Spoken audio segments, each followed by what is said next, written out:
Hello students, कैसे हैं आप। मेरा नाम डॉक्टर ज्योति सिंह और आज मैं आपके साथ डिस्कस करूंगी how small are these particles of matter from class 9th chapter number 1 science NCERT book. तो चलिए शुरू करते हैं आज का topic. How small are these particles of matter, मतलब इसके पहले के वीडियो में हमने मैटर को डिस्कस किया कि मैटर क्या है। मैटर वो चीज़ है जो कि एक स्पेस और उसका एक जो है अपना मास हो, ठीक है, वो उसके पास एक अपना मास हो और वो स्पेस को ऑक्यूपाई करे, वो चीज़ को हम मैटर कह सकते हैं। लेकिन और हमने दूसरा पॉइंट ये देखा कि मैटर जो है वो एक कंटिन्यूअस चीज़ नहीं होती है। मैटर भी बहुत छोटे छोटे पार्टिकल से मिलके बनी हुई है। लेकिन अब क्वेश्चन ये उठता है कि ये जो छोटे छोटे पार्टिकल्स से मिलके बनी है, तो ये छोटे पार्टिकल्स कितने छोटे हैं, समझ रहे हैं आप। जैसे हमने पानी में नमक को घोला तो हमने कहा क्योंकि नमक के पार्टिकल्स बहुत छोटे हैं और पानी के पार्टिकल्स थोड़े बड़े हैं और उनके बीच में कुछ जगह है, इसलिए नमक के पार्टिकल्स उनके बीच में जा कर के छिप गए हैं, इसलिए वो हम उनको कहते हैं कि वो डिसॉल्व हो गए हैं। लेकिन ये जो पार्टिकल्स हैं वो कितने छोटे हैं, किस हद तक छोटे हैं, इसका हम कैसे पता लगाएं। ठीक है, ऐसे तो आज के समय में बहुत सारी टेक्निक्स आ गई हैं, इलेक्ट्रॉन माइक्रोस्कोपी आ गई है।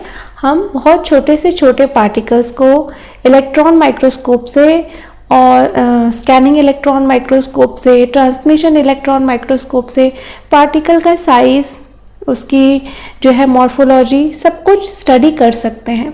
लेकिन आपको समझाने के लिए एक छोटा सा एक्सपेरिमेंट किया गया है कि आप अंदाज़ा लगा सकें कि ये कितने छोटे पार्टिकल्स हैं, ये कितने छोटे हैं। ठीक है, इसका एक अंदाज़ा लगाने के लिए एक एक्सपेरिमेंट के थ्रू आपको ये समझाया गया है कि ये पार्टिकल्स कितने छोटे हैं जिनसे कि मिल करके हमारा मैटर बना है। तो इसको बताने के लिए एक एक्टिविटी की गई है, एक्टिविटी 1.2। तो इसमें क्या किया गया है, take 2-3 crystals of potassium permanganate and dissolve them in 100 ml of water. 2-3 crystals potassium permanganate के लेने हैं। पोटेशियम परमैंगनेट का क्रिस्टल किस कलर का होता है, पर्पल कलर का होता है। ठीक है, डार्क पर्पल कलर का ये पोटेशियम परमैंगनेट का क्रिस्टल होता है।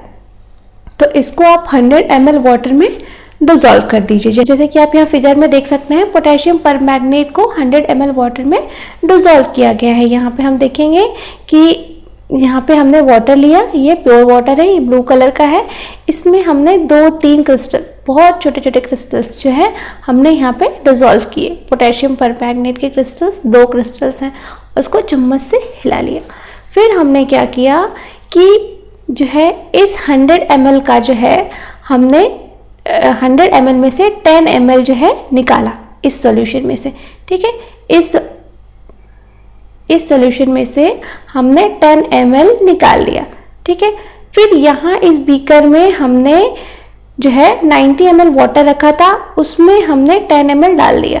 ठीक है, फिर हमने इस बीकर में भी 90 ml वाटर रखा और इस बीकर में से 10 निकाला और फिर से इसमें डाल दिया। ठीक है, फिर यहाँ भी हमने 90 ml वाटर रखा था और इसमें से हमने 10 ml निकाला और ये इसमें डाल दिया। तो ये प्रोसेस को क्या कहते हैं हम, सीरियल डाइल्यूशन। ठीक है, सीरियल डाइल्यूशन यानी कि 10 टाइम्स हर एक सॉल्यूशन में, इसमें इसमें इसमें इसमें हर एक जो बीकर है इसमें 10 टाइम्स ये और ज़्यादा ये डाइल्यूट होता चला गया। पोटेशियम परमैंगनेट का जो सॉल्यूशन था इससे 10 टाइम्स और डाइल्यूट होता चला गया, तो इसको हम सीरियल डाइल्यूशन कहते हैं। लेकिन हमने क्या देखा इस एक्सपेरिमेंट में कि पोटेशियम परमैंगनेट की केवल हमने 2 क्रिस्टल्स लिए थे स्टार्टिंग में, उसने ऐसा कलर दिया, लेकिन यहाँ भी ये कलर दे रहा है, ये यहाँ भी कलर दे रहा है, यानी ये यहाँ भी, यानी कि कलर यहाँ तक आ रहा है, इस वाले बीकर तक कलर आ रहा है और आगे भी हम करें तो कलर आता ही जाए, भले ही उसकी इंटेंसिटी कम हो जाए, हल्का हो जाए, लेकिन कलर आ रहा है। कलर आ रहा है, इसका क्या मतलब है, इसका मतलब है कि इस बीकर में भी पोटेशियम परमैंगनेट है, इसमें भी है, इसमें भी है, इसमें भी है, जिसमें भी कलर आ रहा है, कलर तो पोटेशियम परमैंगनेट की वजह से ही है, यानी कि जिसमें भी कलर है उसमें पोटेशियम परमैंगनेट है और हमने क्रिस्टल्स डाले थे कितने छोटे, यानी कि ये जो क्रिस्टल है जब पानी में गए तो ये बहुत छोटे छोटे पार्टिकल्स में टूट गए, बहुत छोटे छोटे पार्टिकल्स में, और ये इक्वली डिस्पर्स हो गए हमारे वाटर में। और फिर जब हम वाटर का एक सोल्यूशन दूसरे में डालते हैं तो कुछ पार्टिकल्स बारी बारी से सोल्यूशन में वाटर में जाते रहते हैं, और तब तक जाते रहते हैं जब तक कि हमें उसका कलर दिखता रहता है। Take out approximately 100 ml of this solution and put it into 90 ml of clear water. Take out 100 ml of this solution and put it into another 90 ml of clear water. Keep diluting the solution like this 5 to 8 times. Is the water still colored? तो हमने देखा कि हाँ, पानी अभी भी colored है।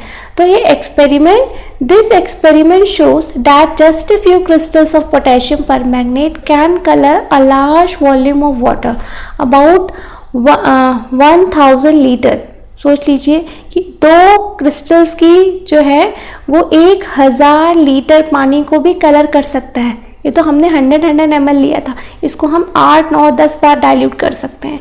So we can conclude that there must be millions of tiny particles in just one crystal of potassium permanganate, which keep on dividing themselves into smaller and smaller particles.